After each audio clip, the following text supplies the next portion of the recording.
Vous avez sûrement déjà entendu parler des alliages à mémoire de forme, non? Ces matériaux possèdent des propriétés extraordinaires. Ce sont des matériaux super-héroïques, puisqu'ils peuvent regagner leur forme originale autant de fois qu'ils le veulent. Mais comment ça marche? Prenez par exemple un trombone classique. Si vous le tordez, ses propriétés mécaniques seront modifiées.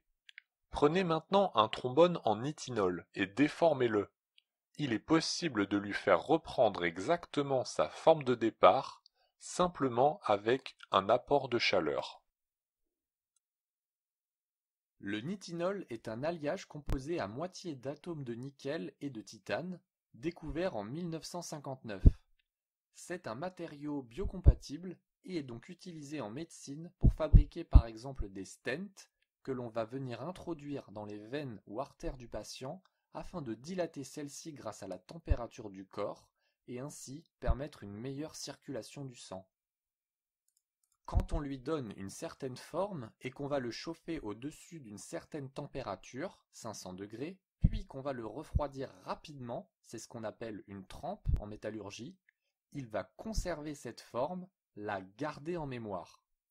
On pourra ensuite le déformer, le tordre dans tous les sens, au contact de la chaleur, il reprendra toujours la forme dans laquelle il a été transformé à chaud.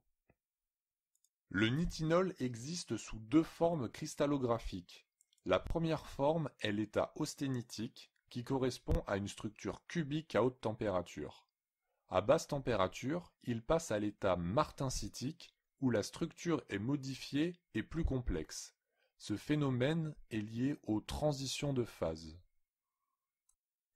Si l'on veut donner au nitinol une forme initiale particulière, il faut le chauffer à haute température pour lui faire atteindre l'état austénitique, puis le refroidir rapidement dans la forme souhaitée jusqu'à l'état martensitique.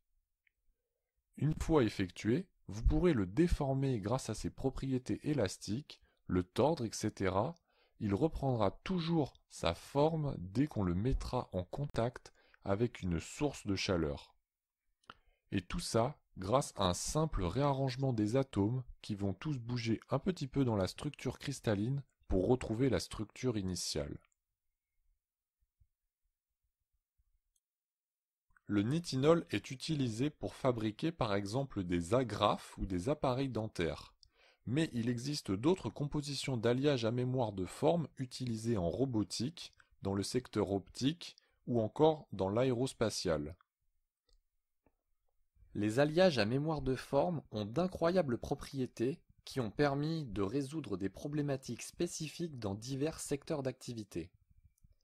Dans le futur, nous pourrions trouver des alliages à mémoire de forme pour de nouvelles roues de rovers spatiaux ainsi que de nouvelles carrosseries de voitures intelligentes.